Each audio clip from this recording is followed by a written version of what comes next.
Welcome to the Slop Farm. Enjoy the video. You start by preparing the machine.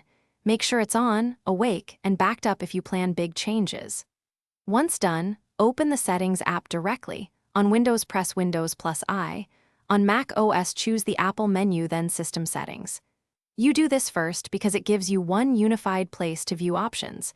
It prevents going to Control Panel, System Preferences, or scattered menus. Make sure no full-screen apps block the view so you can follow the next steps without interruptions. Now you locate the setting you need. Type a keyword into the settings search box, Display, Network, or Privacy, to jump straight to the right pane.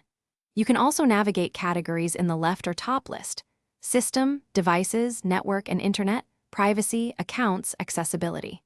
Click the relevant submenu to reveal detailed controls like screen resolution, Wi-Fi SSID and passwords, or app permissions. This direct approach saves time and shows why settings are grouped together, making troubleshooting and changes predictable. Finish by applying changes and verifying they took effect. Adjust a setting, then test it right away. If prompted, reboot or sign out and back in. If things behave oddly, run the built-in troubleshooter or boot into safe mode to isolate the issue. Make sure you have admin rights and that no profile or cloud sync is overriding preferences. These are common reasons settings revert.